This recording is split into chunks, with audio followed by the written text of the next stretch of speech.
So, parts of the ABC took a little time off today to stand with Stan Grant, something that they didn't do 10 days ago after the coronation coverage, something that they only did after Stan said that he needs a little break because he thinks he's copying too much incoming.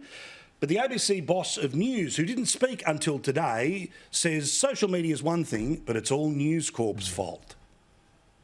What we've got now is sections of the media, particularly News Limited, who will do anything they can to campaign against the ABC. Now, we can't be beyond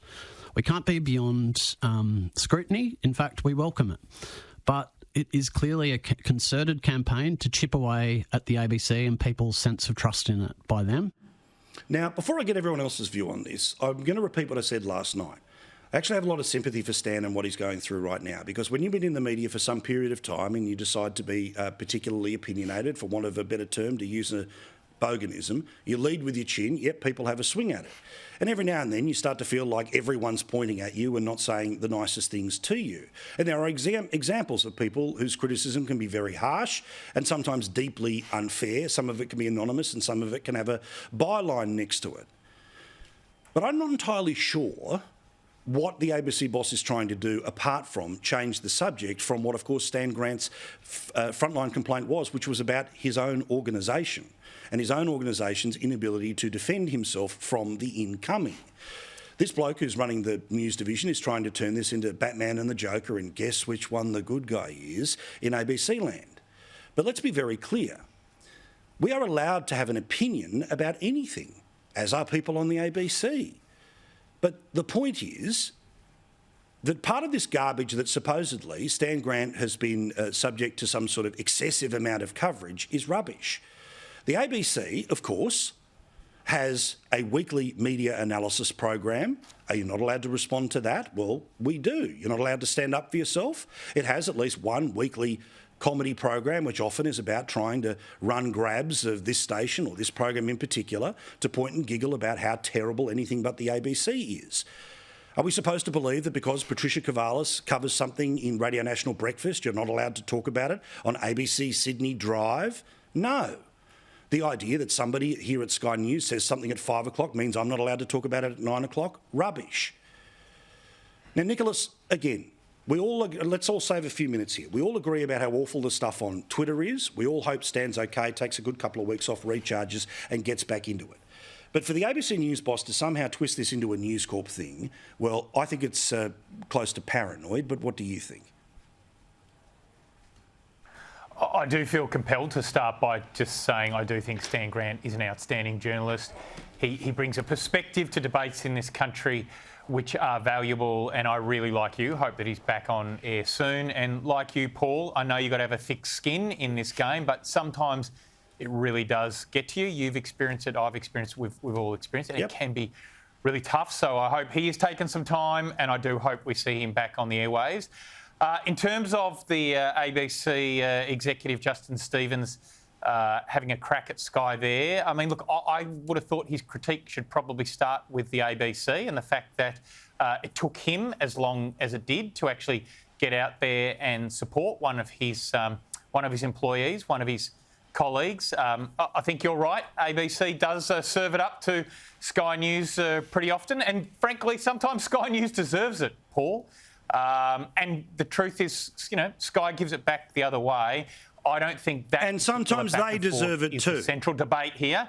And sometimes they deserve it too, indeed. I don't think... Hang on, let me finish the point. And I think the key point is that's not the main debate here. The main debate here is that you've got somebody who is I think, an outstanding Australian journalist who has felt the overall weight of the trolls has got too much for him, and I really hope he can turn the corner and come back soon. Steve, I'll get you in a second here, but Caroline, again, there is nothing more boring than the media talking about the media, but I again want to point out to those people that are sitting looking for the language, trying to read motivation into things, I can't stand when people try to say what you really meant to say or what you were really thinking. No. You don't get to make up motivation.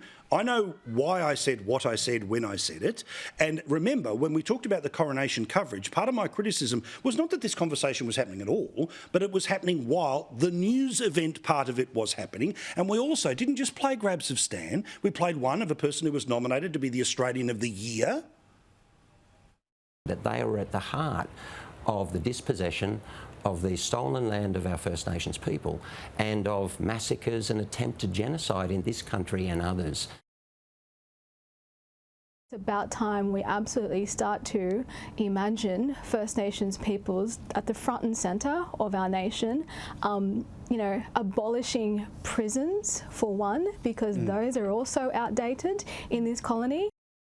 But again, at its heart here, Caroline, to criticise the ABC does not mean you want it to be sold off or shut down. To criticise an editorial decision does not mean that you are racist because the person who is saying it is a person of colour. That is the most juvenile Year 7 debate garbage. It's actually really disingenuous what the news boss at the ABC has done, because what he's doing is conflating very valid criticism that people at News Corp and other media outlets and the public who are paying for this institution. Let's not forget, Nicholas Rees, the difference between the ABC and Sky is that we are all paying for the ABC. You make a choice if you want to pay for your Foxtel subscription. You don't get to make a choice where your taxpayer dollars are going to when it comes to the ABC.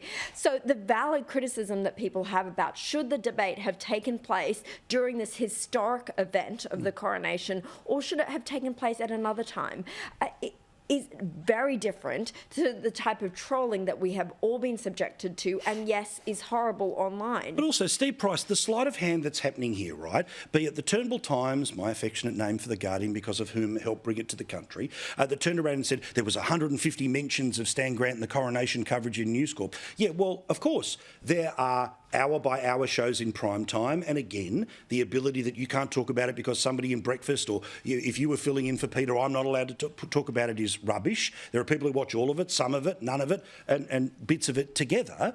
But again, there's a lot of sleight of hand here. When I noticed one of the things that they're not engaging with at all was what Stuart Littlemore wrote last night, which was one of the fundamental problems for the ABC, is that they have lost the ability to have the shield of objectivity because they also get their so-called objective people to write analysis and comment pieces all the time.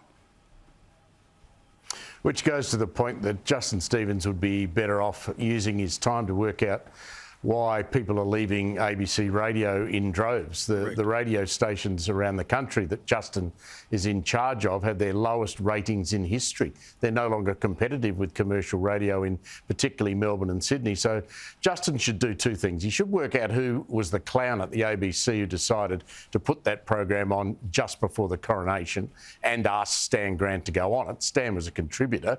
And he should start to work out why Australians are turning their back, and as Caroline points out, we all pay for it, they're turning their back on the ABC. You just got to look at the numbers, Paul, and the numbers don't lie. Yeah, correct. All right, now, Paul, can I just make one point? All these people standing outside the ABC and holding up their stupid hashtag placards. It was a union thing. Where were they when Jacinta Price came out and said that these comments by Noel Pearson, essentially calling her an Uncle Tom? Yeah, correct. Where were they when those comments were made? That they were condoned and allowed to proceed unchallenged on the ABC. Correct, 100%.